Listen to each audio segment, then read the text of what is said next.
It's commerce, it's big money, it's big business. It just has to do with the reselling of flesh.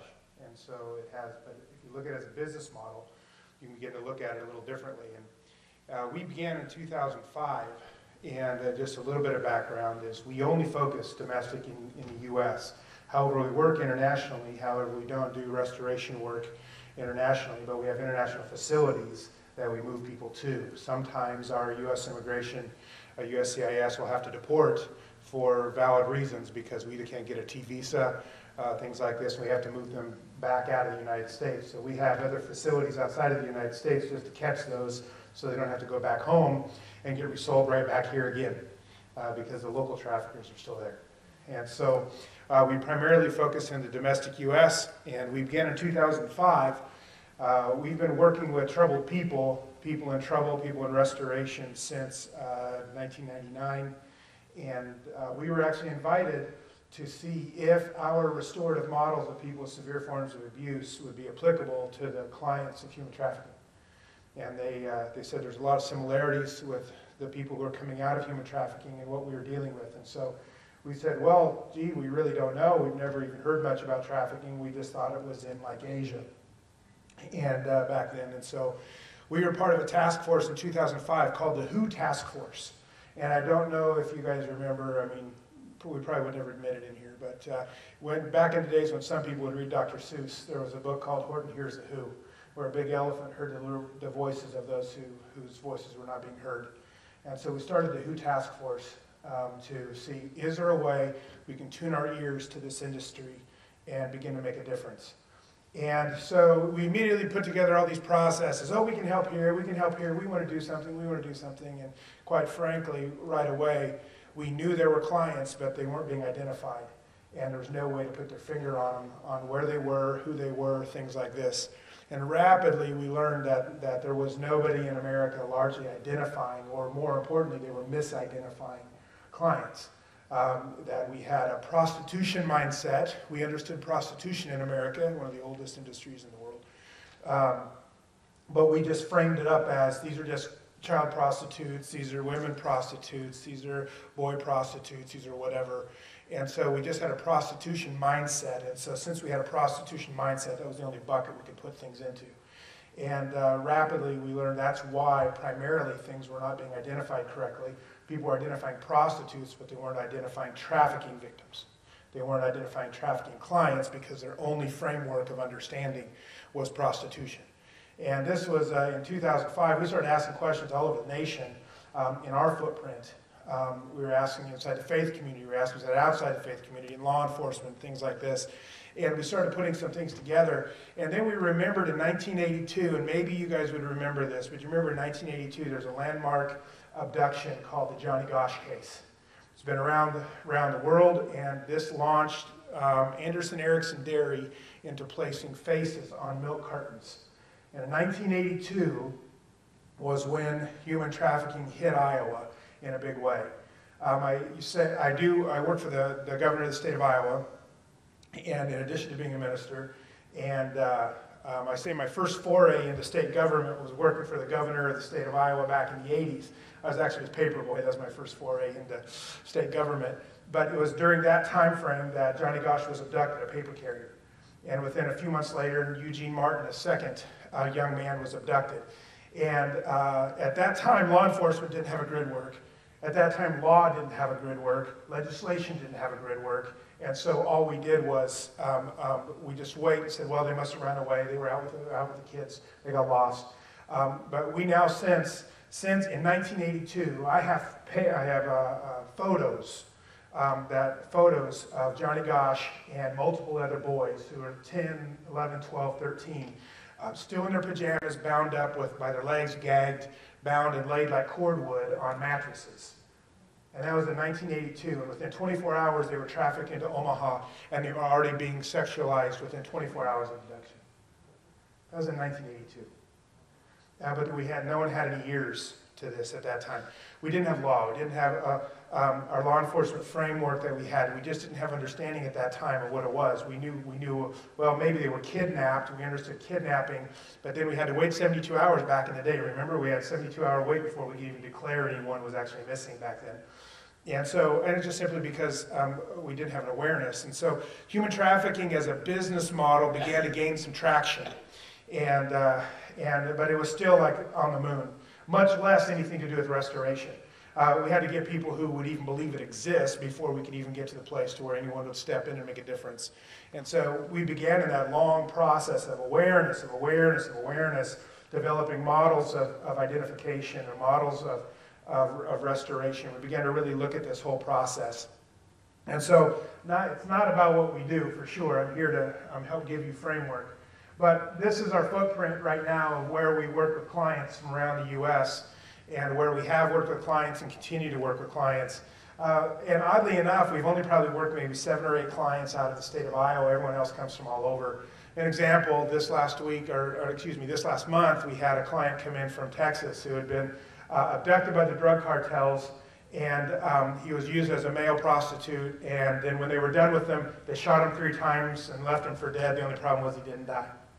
And so when they realized they didn't kill him, they came back looking for him, and we were able to house him for a period of time until they were able to get all the bad guys caught. But it took us quite a while to even get the law enforcement engaged in that process, and so we had to contain the client in safety until we were able to get the bad guys arrested and things like this. And so sometimes even today still takes some process and some high levels of collaboration. And this is why it's important that we have law enforcement here. Now, I don't know where you're all from. Some of you guys are uniformed, some of you guys can tell or not, but are you all from the same law enforcement fabric? Are you undercover, detectives, FBI, USCIS, Homeland? Are you guys from all different forms of law enforcement? Somebody has their Lebanon police officer has their lights on. A Lebanon police officer. We have one officer from Lebanon, has your lights on. Yeah. So we've learned to collaborate very well. And in fact, I'm going to roll into this here in a second, but we're in a church here, and we really feel that a lot of the faith-based community has a lot to do to step into collaboration with this entire business model. I also think law enforcement has to also make way in their hearts for some of the restorative fabrics and preventive fabrics that go on, because this is a business model. We all have a role to play. And one of the greatest, I think, difficulties is thinking that we're all an island unto ourselves, that the churches don't need law enforcement, that non-NPOs don't need law enforcement, or the FBI is this, or law enforcement is this. This takes everybody. And until we run out of client victims and until we run out of bad guys, we still have to work together at every level. And so then these are models that we teach nationally across law enforcement as a whole. So that's our footprint right now. But here's kind of what we do. There's really 4 processes. We launch this basic model across the nation. We roll in with a big conference, and by big conference means it's just an information wham, so that people can become aware that trafficking exists, what it means, what it doesn't mean, and processes like this. Then we follow up with a kind of a condensed training, which is kind of what you're in here today, is a condensed training of people who really want to be part of the answer, but don't know what the answer is or don't know where they play. And so then we roll into an area and say out of a group like this, we have 4, 5, or 6 people, especially say in the faith community, who says we want to create a client catcher's mitt, because the law enforcement is starting to capture bad guys and starting to capture clients or identify clients at an unprecedented rate, but we don't have catcher's mitts to begin to do this. The best thing we can do is put them in juvie detention or put them in a foster home. That's our only catcher's mitt, because we don't have an answer for that side of the industry.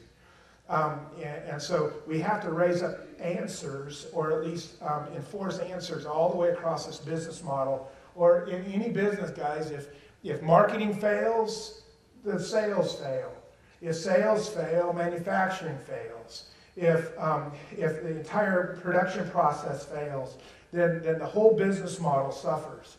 And so for us to be the good answer in this industry, we need everybody playing in this business model at some level. And so we do a 90-day task force. And a 90-day task force, this isn't like a meeting task force. We actually take 10, 11, or 12 builders in an area and say, in 90 days, we'll create a business model of a response And then this will be the 180-day walkout plan. So we can take a group of people who want to do something and have them actually doing something within 12 months, fully formed, fully legal, fully building relationships and starting to do something. We've done this in Los Angeles, we've done this in Indiana, we've done this actually did this in Knoxville, Tennessee, we did this in Florida. And so we build organizations so that they can be an answer. We don't just come out here and give you a bunch of information and say, there you go change the world. We actually try to help you have impact with that. So big conference, 8-hour training, which is what we're doing right now. We help them launch a task force, and in that task force is a 180-day rollout. No big hat, no cattle. Don't talk human trafficking, do it. Get in the industry and make a difference in that. It's not enough just to be aware, okay? You have to find a way to fold into it somehow. So, no idea why that's doing that, but anyway, this is the business model of this. I can get up on a pulpit here just for a moment. I'm a minister, so I'm used to it, but no offerings. So, first of all, we have a demand in this industry, and this is the great thing that people argue about all the time. I don't know your political persuasions, but let me give you the gambit of this. People think the bad guys are the problem. People think the pornography guys are the problem. People think that this is the problem. You have to define where yours starts, because it either starts way back with family values, it either starts back with a breakdown of family or the breakdown of sexualization. We can go all the way back. Here's why this is so important. How many of you understand that if I said you have the flu is a name placed to purely a set of symptoms. But the flu is not the cause. The cause goes way back to a virus or a bacteria that actually started that, and then we just label all the symptoms together and call it this. Human trafficking is the very same way. So is it the fact that there's pornography? Is there the fact that there's pornography in the family? Is it the fact that there's just this lust? Well, where does this come from? Where does this sexualization come from? Then you can go all the way back and say the sexualization in America started with the Kinsey Institute, where the Kinsey Institutes resexualized America as a federal level, said the sexualization of children is appropriate and normal. That's why Hugh Hefner started. He said, see, the federal study said that sexualization of infants is appropriate. 6-month-olds were in the study that were demonstrated to have multiple orgasms in a 24-hour period, demonstrated the fact that children were sexual. And that Kinsey study is the very fabric of our sexual education in America. Although we don't say that, and we won't say that publicly, that's the underpinning of sexualization in America, why there really isn't a push that says sexualization of children is inappropriate, because it's been demonstrated at a federal level that it wasn't appropriate. That's the foundation. That's the foundation of where pornography was normalized, was out of those studies that happened in America. So you want to define where you start and where you stop and what the real problem is. And people say, well, got to get pornography out of the church. Well, I agree with you. But I will tell you, just getting pornography out of the church isn't the answer. It doesn't change the underpinnings. It's mindsets. It's understanding the value of human life, the value of bodies, the value of women. And I work with far left. I work with right. I work with left. I work with left women who are so far left they redefine a curve. They do their own internationally. They're so far, but we run together in this and say the only way to stop this is to begin to reinstate the value on the human body, reinstate value on female bodies as a reproductive process. In certain areas, I'll tell people that I think the female body is the most beautiful thing on the planet Earth. It's what God used to deliver his ideas down to earth. And we've marginalized it down to such an act. And even in ministry, we'll say, well, it's bad for men to do pornography. But that's not the answer. Stopping their behavior is not the answer. Reinstilling value of the female human body and the lives of boys and girls is the answer. Or is an answer, I'll say. So I'll quickly let you know. Okay. Background issues. Is it really the family breakdown? Is it pornography? Is it sexual culture? Then we have the intake. And intake is a big area. We've had clients who were taken 15 years old right out of their school in Texas, right out of their school in Phoenix.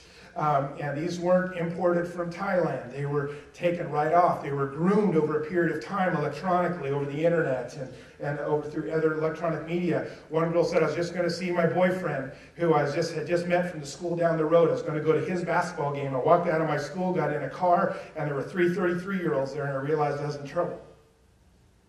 And she was trafficked in Oklahoma City. She was turning sex by nightfall in Oklahoma City, a state away from where she was abducted. Less than 24 hours, she was already out of that city and actually was being used. And so the intake, which is recruitment, grooming, the internet, predation. We've had an outbreak in Iowa right now of the white vans. I don't know if you guys have white vans. Our ministry has a white van, and someone wanted to borrow it the other day. And I said, well, you'll be numbered with all the abductors. You know, another white van sighting. But we had 2 girls at Cedar Falls, 2 young girls, it's been on national news, abducted about 60-some days ago now. And we have all these white van sightings. 2 girls were tried to get abducted, and they got away from the abductor. These type of things are happening. It's been happening all the way since the 80s, if not before. Photo stalking. Oh my goodness, if our organization doesn't get 2 or 3 of these a month. You know, there's some guy in a vehicle taking pictures of my kids playing in the front yard. In 1986, Noreen Gosh was in the Senate hearing in U.S. Congress talking about sexualization of trafficking and things like this. And the FBI produced a document in front of Congress, was a photo catalog of pre-abducted children that had already been photographed, cataloged for hire. If you wanted a 10-year-old prepubescent Asian boy, you could order it pre-abducted. And this was information submitted to our U.S. Congress in the 80s. Photo stalking, abduction, kidnapping, coercion, intimidation. We were working on we had suspicions of a place that was being trafficked, and we had law enforcement in our war room, and we were kind of going over a strategy and a plan. We had one of the clients that we were communicating with, and we're trying to get enough evidence to demonstrate an action. And in this process, one of the agents said, well, she's obviously not being held against her will because she could just walk away. And not understanding the aspects of coercion and the aspects that of chains without chains. That doesn't say, well, they're not in a box, so they can just walk away. They're not being chained up, so they can just walk away, can't they? Well, that's a misunderstanding of this industry that says the leverage of captivity comes in all sorts of different forms in this industry. It's not just I lock them in a physical room, although that is an option. That is not the only way that this part of that industry works with the intake and everything like this. Then there's just the business engine. The business engine is flesh and cash and flesh and cash and flesh. And then when you're done with that flesh, you move it to another place and bring in fresh flesh, and you change the buffet, and you keep running it, cash for flesh for cash for flesh for cash, move them on, bring in more. And then maybe once that is expired, you throw that out and get more.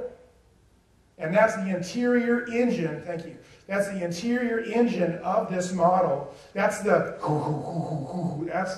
V8 engine at the core of this industry, is that entire process.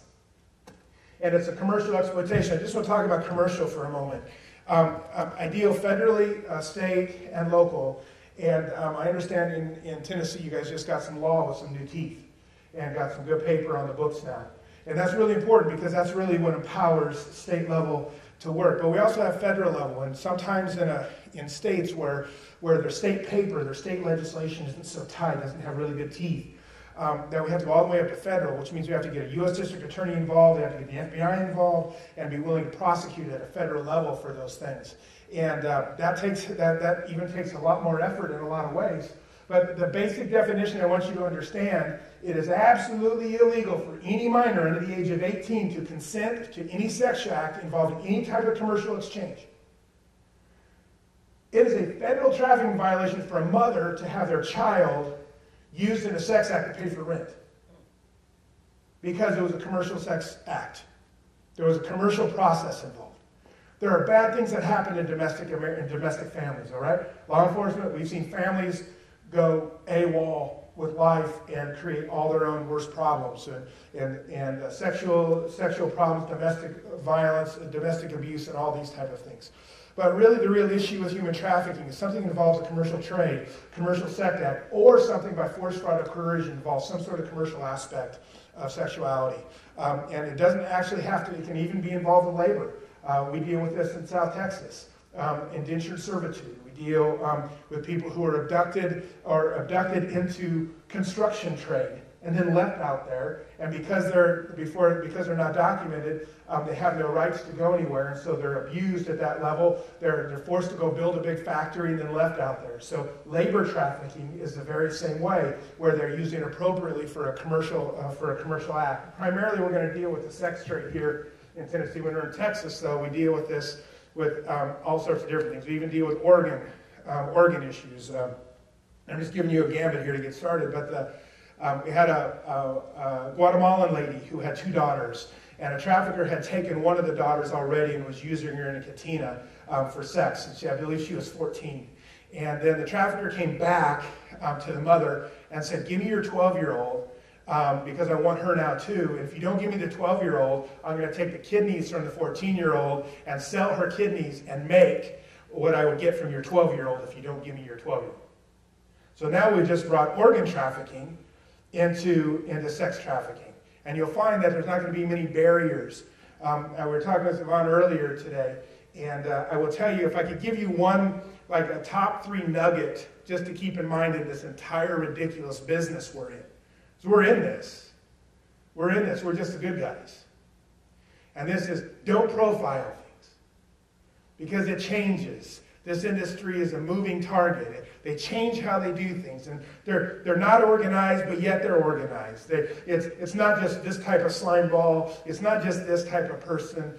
In the 80s, government in Omaha was all nailed for doing child sex at a boys' town. I mean, government, non-government. I mean, just don't get into a profile mindset. Just understand that this business model is chunking out there, and it'll suck in anyone who chooses to suck into it, whether or not, where they're at in the process. And so then we have the exit, and let's talk about what the options are for exit. I'm really real with this. I mean, what are the options? Well, they can die, they can be killed. We've had that. We've had that happen. Runaways. We don't have runaways very often. Usually it's only because their only mode has been to escape. But when we deal with clients, usually they're thankful to be there, and we don't have to really contain them to keep them from running away, as you would with other behavioral type challenges. Self-escape, too sick to work, all sorts of disease, things like this. Or here's one, we just had 2 clients who were both pregnant. So now we've dealt with the babies of the client victims. So, which is a good thing. Here we have life happening in our midst too, which is a good thing, but it adds a whole layer of complexity to the whole process.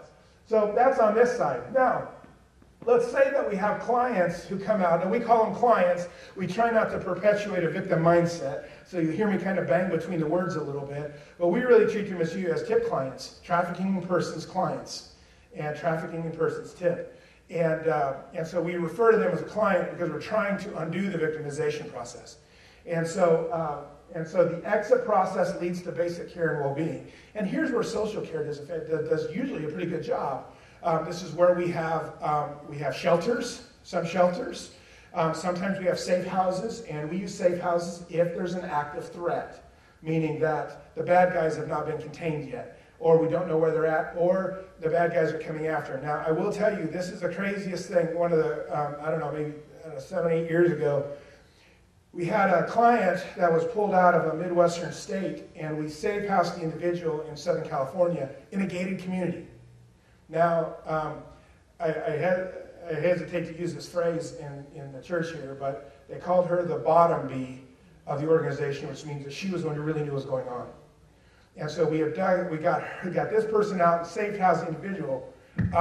The bad guy hired a private detective to go get his girl back out of Southern California, and located her in the gated community, but couldn't get her out of the gated community. And we had to move her out of that community. So what kind of industry do you find where, you lose, in this industry, if you lost something, you actually go get it. So safe housing has to be in an entirely different mindset and probably you guys in law enforcement understand safe housing the best. The nonprofits do not understand safe housing worth a spit and need to learn from y'all how you would do an actually good safe house. It's not just barbed wire and gun turrets. But say a safe house is a house that actually no one knows. Its security is in the anonymity, that no one knows where it is, what it's used for, whatever the case is, hidden in plain sight in a lot of ways. But we have organizations in Florida that are having open houses for their safe house. Open houses. Say, come see what the safe house we just built, And so there's mindsets that really have to kick into gear in this. But we do, once you get them out, what is basic care and well-being? Is it, if there's no threat on them, they're out of the industry now, then what do? Social care will have a tendency to stop right here. Now, what I'm talking is secular social care. Will have a tendency in their framework to say a butt in a bed is good. And there, look, we've handled this and we've taken there. I would argue with you that this industry needs to take a whole other step farther and begin the process of restoration that says we need to bring their humanization back. We need to bring their value back. Because otherwise we've just created, we'll have a perpetual client or a perpetual victim in her mind, his or her mind, until we actually can restore some humanization, place some value back into that place. Not just giving them a job at Burger King. I mean, actually rehumanizing and re-identifying and refabricating that person.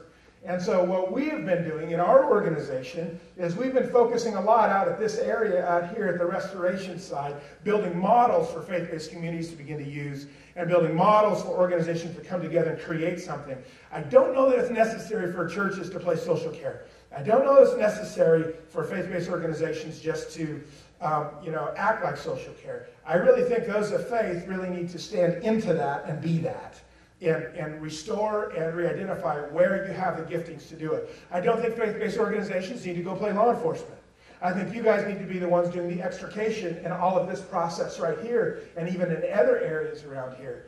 And it makes sense that law enforcement should be the ones going in and busting people out and doing that. And if we have information that can assist with that, then that's very valid. Let me show you an interaction between this side of things and this side of things right here. The restoration into the industry there. We will do white papers for law enforcement. It'll take us probably about 2 to 3 weeks to work with a client and start pulling all the information out of the client. You'll never get the same story twice, and so you really have to start doing a lot of averages in their story as it all starts to come out. But we'll generate a white paper, and we'll take it to law enforcement and say, hey, we collected this information from someone we're working with, and we have actually provided the FBI with an 80% white paper, Google Maps of the house, Google Maps of the route they took, everywhere they're at, and said, they're waiting for you right now. They're usually there on Sundays. You may want to go get them today.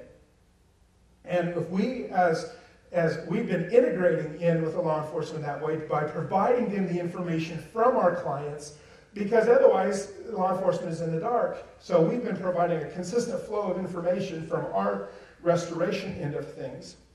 And we teach these nonprofit organizations to collaborate with law enforcement to be able to shove information that is valuable and purposeful back into your realm so you guys can be you.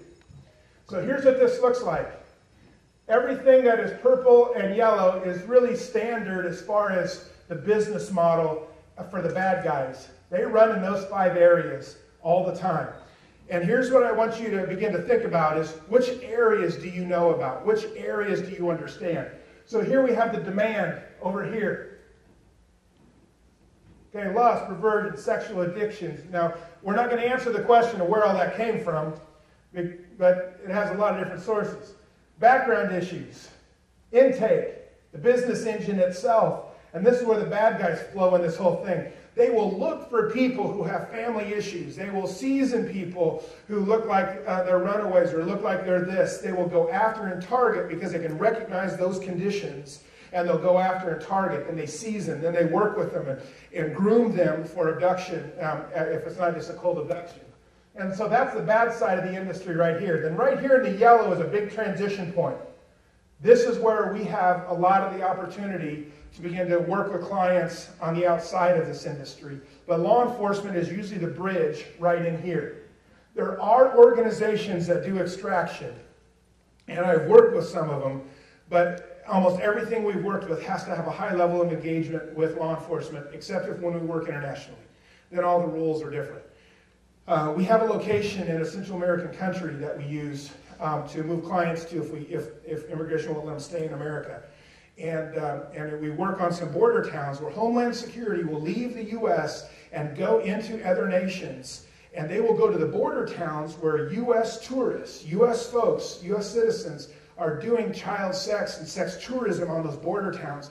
And so we work with Homeland Security where we will work with the client victims, the children who are being sexualized in that area, and move them to a different place. They go after the U.S. people who left America, went into another country to go for sex tourism.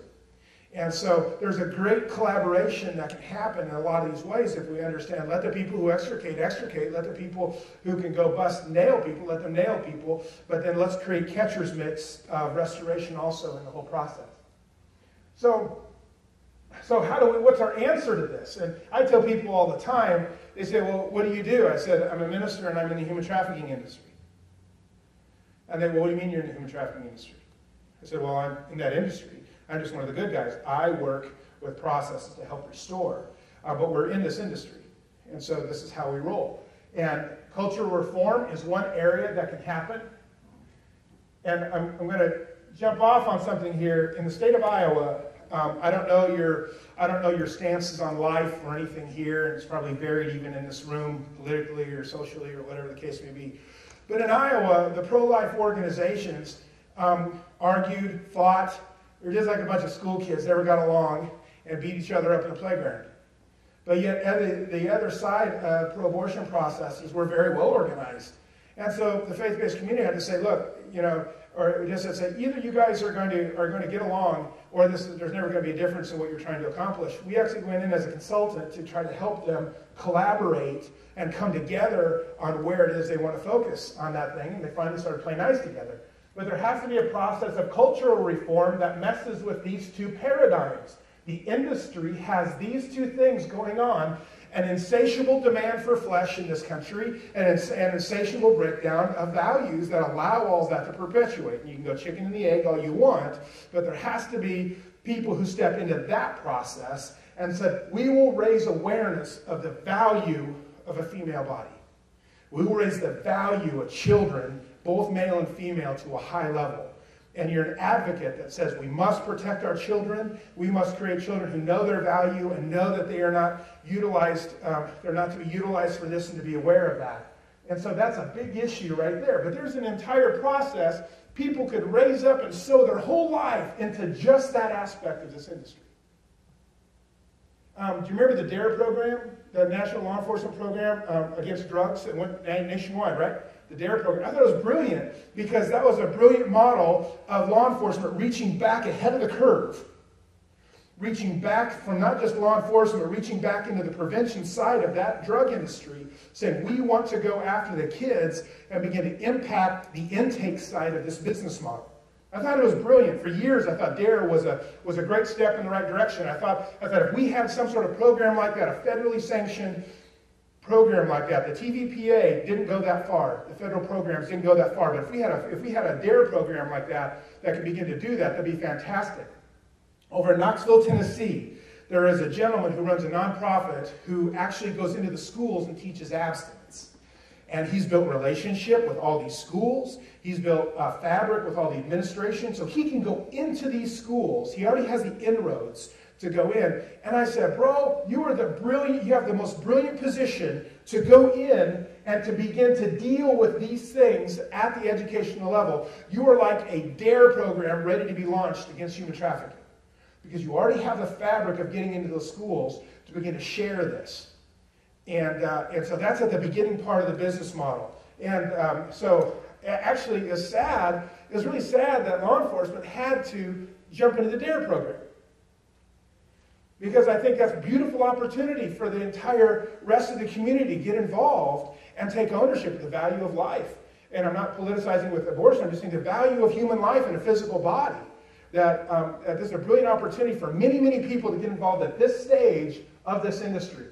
Now, intake, advocacy programs and awareness, that bring awareness and campaigns, big campaigns. I'm not a big proponent for task forces that just talk about stuff.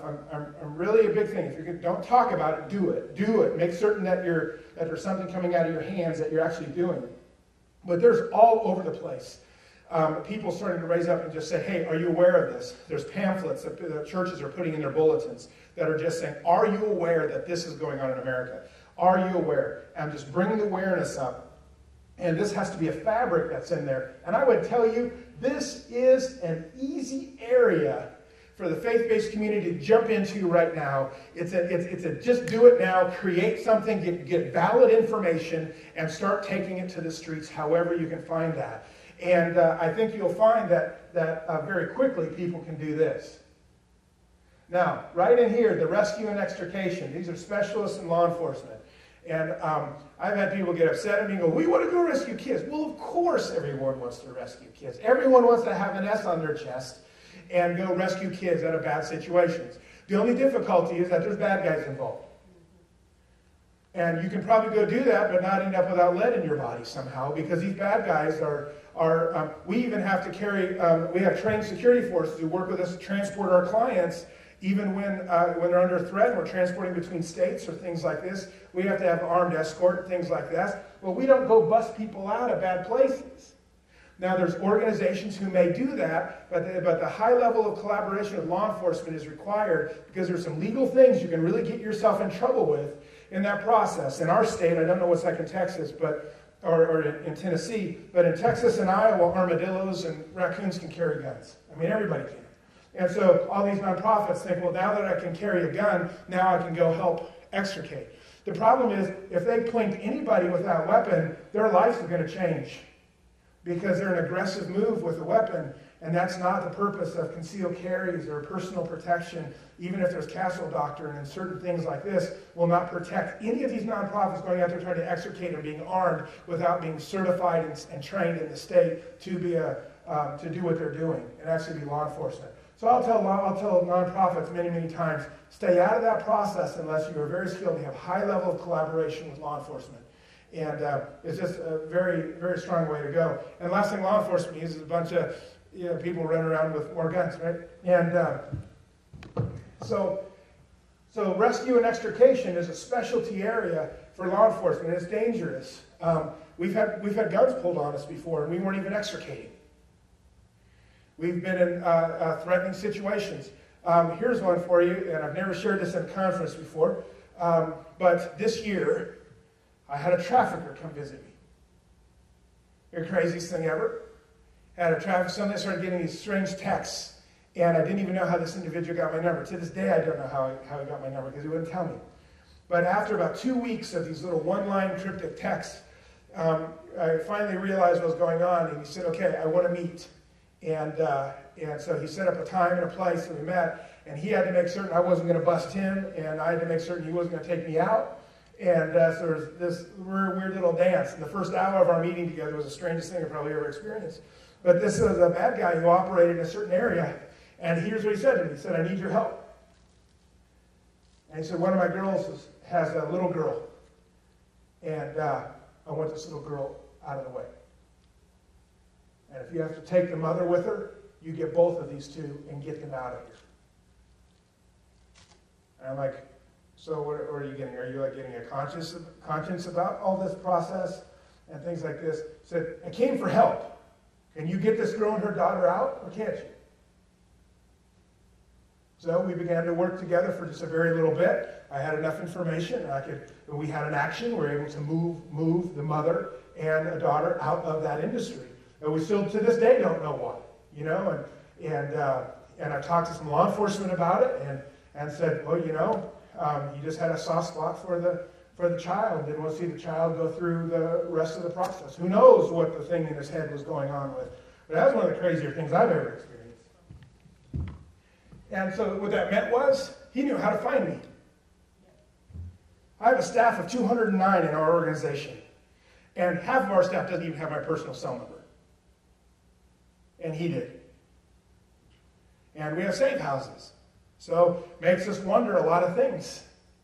And when we started our nonprofit organization in 2005, our attorney in our organization said, do not put up a website. Do not put up a website. Last year, he kept hammering, take the Surtech website down, would you? Please. So finally we did. Because it was just getting a little too, some things he was dealing with it was just a little too intense. Okay, so basic care and well-being. Now, I don't know all the foster care regulations in the state of Iowa, but here's one thing we love, or the state of Tennessee, here's one thing we love to do. And we can't do it in Iowa. but we do it in Missouri, we do it in California, and we did it in Indiana, we did it in Kansas. And that is raise up foster families who are catcher's mitts specifically for human trafficking clients. And in some state-level foster care, they can't catcher's mitt all the kids, or they can't identify them inside. And in the state of Iowa is that way. They have no way to identify the client victims of human trafficking inside our DHS system. And so foster families, that they just go, here, I got 5 kids, ding, ding, ding, ding, ding. And the foster family can't select what type of demographic of child you receive. And here's what's the difficulty with that, is that we have done rehomes. And what rehoming is taking a client out of a home where that client is self-destructive in that home and move them to another adoptive family. Because if you take a sexualized youngster, and here's a real deal story, had an 8-year-old and a 12-year-old, an 8-year-old boy and a 12-year-old girl who was abducted when they were like 3 and 6 and used in trafficking from that age. So from 3 and 6 all the way to 8 and 12, all they knew was sexual activity. Okay? So any child before the age of 7 or 8, that process is going to change everything chemically about how they think and roll. So these 2 kids had been normalized into sexual activity. Here's an example. When they were put in a foster home, when the girl wanted to say goodnight to the father, she would want to perform a sex act because that's all she knew. So she was normalized in that situation. So they put her in a foster family that had biological children, and these 2 normally sexualized kids just put in the foster care system begin to sexualize the biological children of the foster family. Mother freaks out, starts calling, what do I do? What do I do? You know, she's sexing my babies and, you know, and all this, but it wasn't like aggressive like in a mean way, it was just normalization, but her own biological children were now being sexed by the other 2 normalized youngsters. So the mother, who's just your basic, I mean, I can't tell you, just a more motherly June Cleaver, you know, Beaver and Cleaver type mother, so she ends up taking the girl's scarf and wrapping her feet at night in bed, tying her feet up with a scarf so the girl wouldn't leave her room and go sexualize her other biological children. So the young girl jumps out of the window, hops down the street bound. Now what would we do if we found a bound child jumping out of a house and running down the street? Mother is arrested, all the kids taken away, and the whole family is destroyed. Because she held a child in captivity, especially as a foster parent. And so fostering these clients has to have a different mindset because you don't just take sexualized youngsters and put them with your biological children, or you putting your own biological children at risk, not because they're deviants, but because their normalization is so different. So sheltering is different with human trafficking. Foster care is different. Adoption is different. I used to kind of joke about this. The perfect foster family for us is a nun and a eunuch. You can figure that one out. But, and no kids. And so we would find parents who would say, we want our lives, we're grown up, our kids are all gone, and we want our life now to be sown into this. And we have 12 foster families in Missouri set up just for this.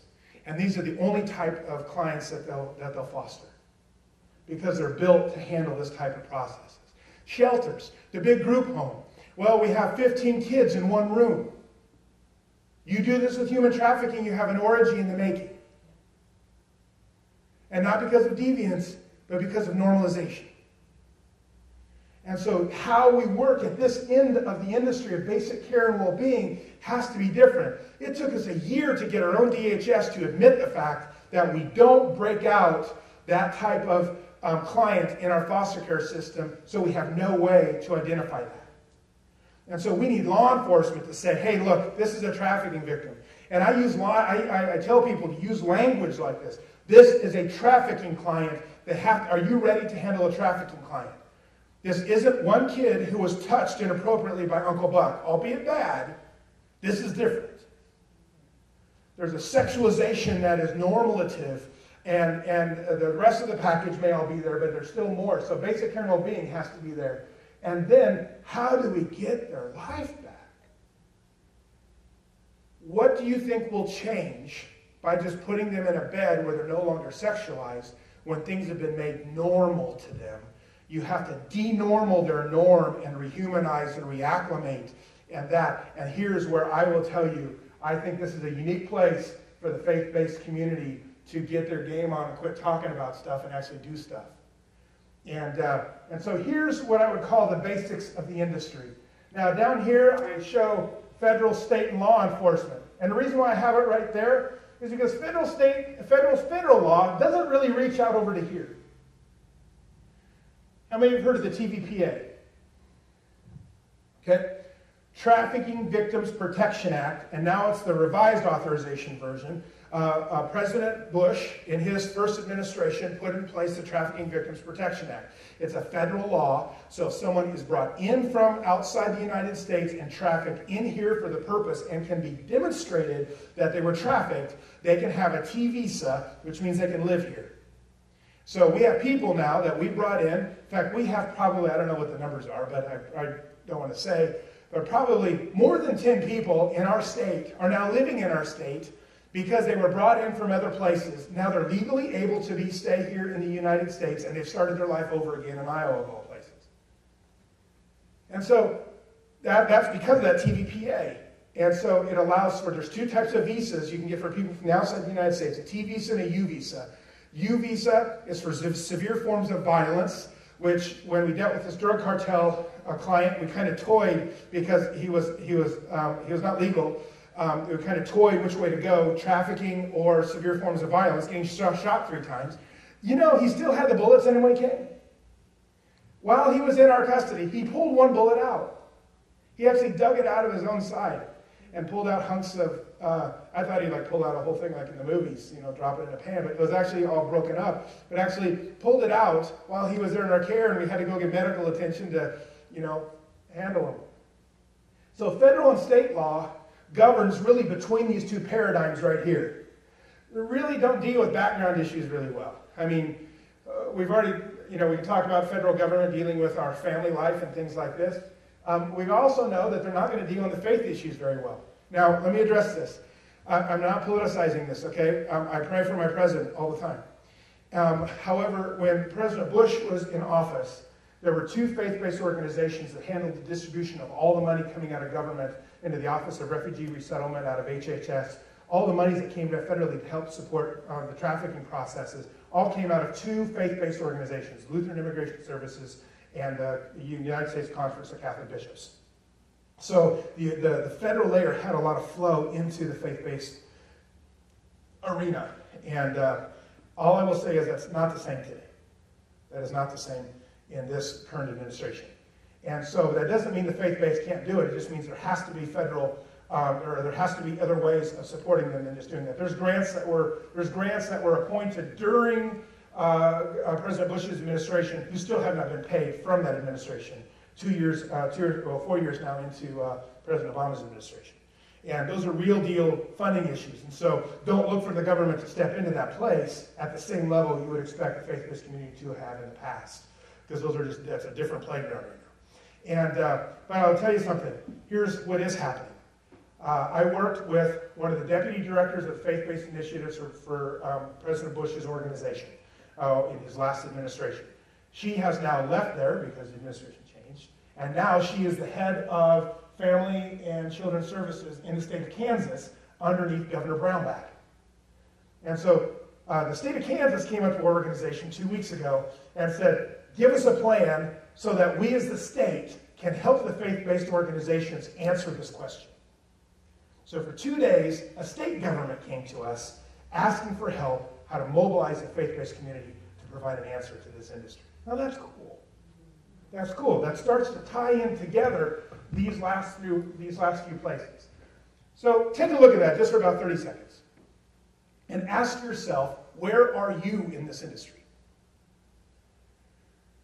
Where do you desire to be in this industry? What makes sense for you? What are you built for?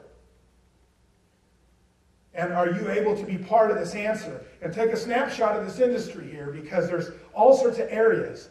And I will tell you, because of what you see right now, I'm going to give you a word that should never be used in this industry, and that is competition.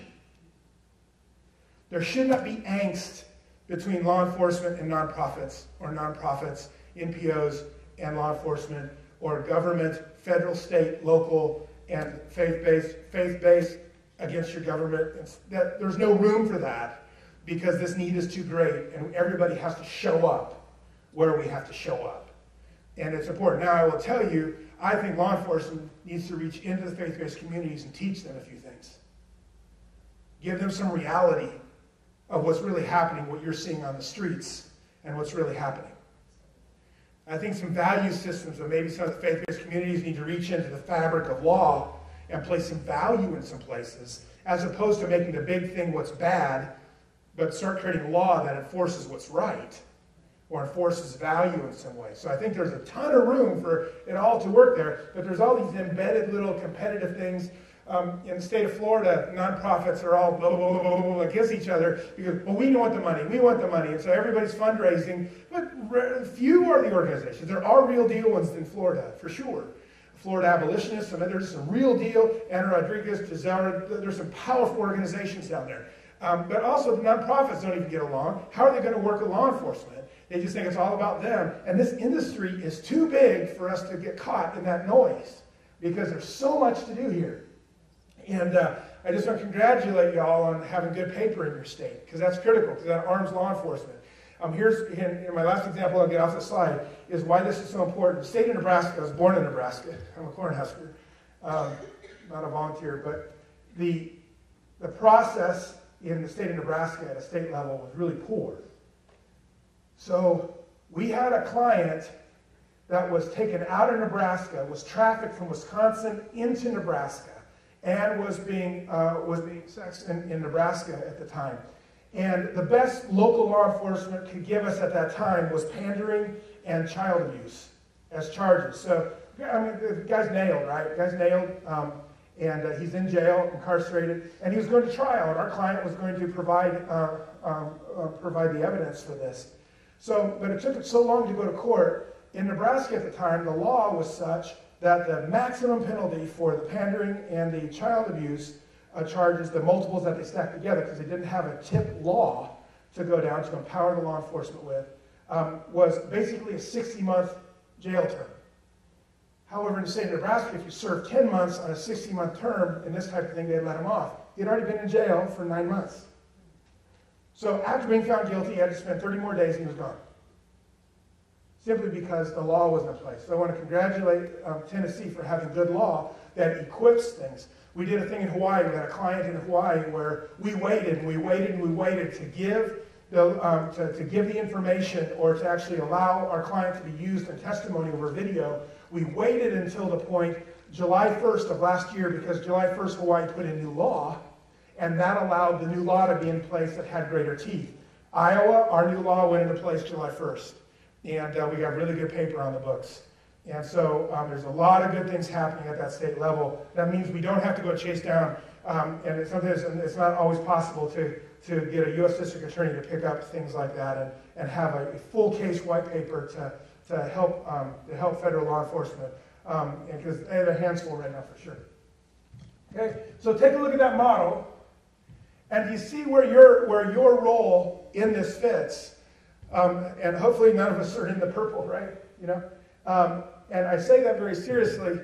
I did a training in Los Angeles. We were doing a training for the city of Los Angeles, and a pastor came up to me afterwards, and we gave out a certificate after the 8-hour training, and he handed me the certificate back. And I said, "What up, bro? Why are you doing that?" He said, "I'm going to come to you in about a year, and I'm going to want my certificate back. But right now, I'm part of the problem in this, and I don't want to take the certificate right now." So as a minister, he said he's actually somewhere in the purple of that industry. And that's not uncommon. Faith-based organizations, churches, have people who are part of this industry. People who consume pornography, utilize people in the sex trade for commercial sex acts. It happens all over. So don't profile it. And you'll find it. I have dealt with clients who their father was a minister and actually sold them for commercial sex. So don't profile this. It's all over. It won't be what you would expect. So this is our basics right here. This is the basics of the industry. And the only thing I want you to take away from this section right here is the model of the business of what it looks like to you. Because some people just hear human trafficking and it's this big 1,000-pound elephant in the room. And it really is. But I want you to break it up and be able to look at where your role is. And don't get into other people's space. Let law enforcement do what they do and encourage them forward in any way you can help. Law enforcement step into the faith-based arena, build relationships with real deal people who are just not big hat, no cattle, but are really doing stuff. Find those authentic ones that you can relate with and find those authentic relationships that you can move with. Organizations don't always get along together. They're really not built to, right? Because we have 3 nonprofits right here. You guys are all nonprofits because 3 different nonprofits because you're not the same. So you operate in a different role. So why would you expect all of these organizations to, at an organizational level, mesh together? And so that expectation is why the faith-based community and all their nonprofitisms and even non-faith-based secular nonprofits don't get along because we celebrate our differences so much we don't want to be alongside each other. But yet we can work together. Like I said, I work with far left, I work with far right. And it doesn't matter. What matters is because the value is the females who are being used, the males who are being used, it's a big deal. So the relationships of those in this room really matter and understanding what role we play. I work a lot with Catholic Social Services. I know what they do, I know what they don't do. I know what they do well, and they'll tell me what they don't do well. So I know certain situations not to interact with certain situations. They'll say, here's this organization over here has their game going on, this organization over here has their game going on. So my role in this primarily is I encourage organizations over here to build, and we will help you build in this area. We'll help you build in this advocacy area, and we help people build in this far-end restoration process. And I think the rest happens in law enforcement being here today and the big initiatives that are happening with the FBI. Do you know the FBI launches multiple busts a year? And we've had clients come out of 2 years ago. We had clients come to us out of a big nationwide collaborative bust that happened. And I think I don't remember the numbers from this year, but it was last year, I think. And I'm sure the FBI folks can correct me with this, but I think they brought out. In fact, the numbers we dealt with, because we were working with placement issues, was 52 clients were pulled out. And at a given time, there was only about 41 beds. And there were people beating on law enforcement, nonprofits, saying, well, look, now they don't have places to put these clients. Look at this. And I go, whoa, whoa, whoa, whoa, whoa. That is our job to raise up a catcher's mitt so that when the federal folks do what they do and start liberating stuff, it's this answer over here. Where do we create these catcher's mitts, whether it be established and specialized foster care, whether it be shelters, including safe housing that don't do open houses, and those kind of processes. What is it? This is where we need to raise up catcher's mitts of this entire industry so we can have an effective answer that's going on. And I mean, there's deaths that happen in this all the time. We see statistics published all the time, and I don't really know how we accomplish all those stats. But I will tell you, as organizations are coming up, I think if law enforcement looks back here in Tennessee and says, do we have more busts for this now than we did? Are we aware of it more? Do we have places we're working with more? Do we have NPOs and NGOs we're working with more? Then you can see that our side of this industry is beginning to take traction. When Homeland Security called me when I was in Central America and wanted to collaborate on a border thing with the U.S. tourism thing, I said, this is a new day. This is a new day when myself running a faith-based nonprofit is contacted by Homeland Security for a collaborative process for us to work with clients as they nail the U.S. guys. And that's beautiful collaboration across the board. Okay. Hope this isn't a bunch of pile-in information for you, but this gave you a basic understanding of what the industry model looks like.